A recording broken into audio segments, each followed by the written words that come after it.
Good morning everyone. 12th Commerce English Medium Economic Chapter number 4. Now the concept is presence of commercial bank in India. How can establish and how can they work? Now commercial bank is in India operate in the public as well as private sector. ये publicly भी काम करते हैं और private sector में भी काम करते हैं. After the economic reforms of 1991, foreign banks have entered the private sector. Besides, there are financial companies which functions like bank in the unorganized and organized money market of the India, and there also in the existence of cooperative bank. हमारे यहाँ पे unorganized, organized sectors, government sectors और private sector इस तरीके से काम करते हैं. उसके अलावा कोऑपरेटिव बैंक भी इंडिया के अंदर देखने को मिलते हैं.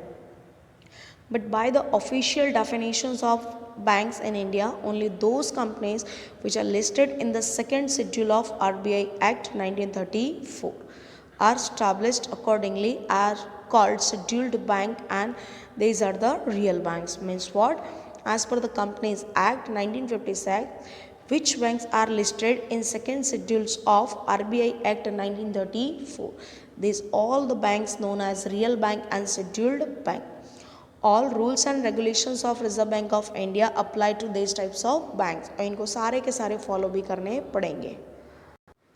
So scheduled bank में two types हैं, commercial banks and cooperative banks.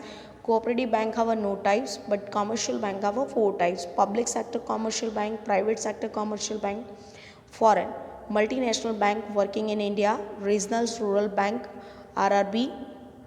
So the above chart give a classifications of scheduled bank. Now the concept is comes central bank.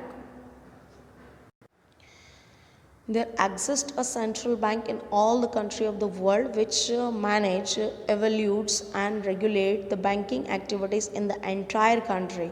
Besides, a central bank protect the interest and right of the customer of various banks and of the general public. Central bank, it is the apex bank of any countries, and it can working as a centrally bank and for the general public. ये bank के लिए भी काम करती है plus public के लिए भी कामकाज करती है. RP can defines a central bank as the institutions charged with the responsibility of managing the expansions and contractions of the volume of money in the interest of general public welfare. The institutions which one charged with the responsibility managing the expansion and contraction of the volume of money. Money के supply और demand को जो control करता हो for the interest of general public welfare, that institution is known as central bank. यहाँ पे आगे आपको दिया है central bank is the apex bank of the country whose function is to be aid, regulate and promote the entire money market and the banking sectors. ये पूरे के पूरे मनी मार्केट और बैंकिंग सेक्टर को रेगुलेट करता है, उसके functions को वेरीफाई करता है. Hence, central bank is the apex bank of country whose function is to aid, regulate, promote an entire money market, banking sector as well as to maintain monetary financial stability for overall economic good of the nations. Nation का development करने के लिए monetary financial policy उसको stable करके रखना, market के अंदर money की डिमांड एंड सप्लाई को बैलेंस में करके रखना, that's the all the types of work related to central bank जो स्मूथली मनी मार्केट को रन आउट करते हैं.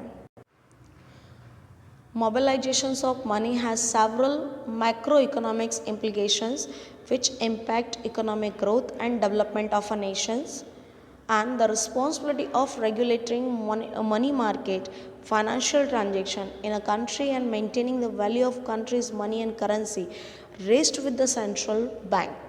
Means what? Mobilizations of money को एक प्लेस से दूसरे प्लेस पे सर्कुलेट करना प्लस उसका बैलेंस बना करके तो रखना ही रखना है, साथ ही साथ मॉनेटरी और फाइनेंशियल जो ट्रांजेक्शन है उसको रेगुलेट करना है, but with the maintaining the value of countries money and currency. This all the type work related to the central bank. In order to fulfill this responsibility, a central bank formulate a monetary policy. इस तरीके से ये सारे के सारे responsibility को fulfil करने के लिए सेंट्रल बैंक जो मॉनेटरी पॉलिसी फॉर्मुलेट करती है. In short, a central bank assumes the responsibility of maintaining economic stability. That is the last and important points, and we can say is that it is a summary of whole things. कि central bank क्या करती है कि सारी की सारी responsibility के ज़रिए इकोनॉमिक स्टेबिलिटी को मेंटेन करती है, इन्फ्लेशन और डिप्रेशन की कंडीशंस को मेंटेन करके रखती है. Central bank also provide a monetary financial advice and suggestions to the government. Public के लिए तो काम करती है, साथ ही साथ ये जो मॉनेटरी एंड फाइनेंशियल एडवाइस होती है, सजेशंस होती है गवर्नमेंट, उसके लिए भी ये कामकाज करती है. सो यहाँ पर हमारा आरबीआई का कॉन्सेप्ट कंप्लीट होता है. Thank you so much.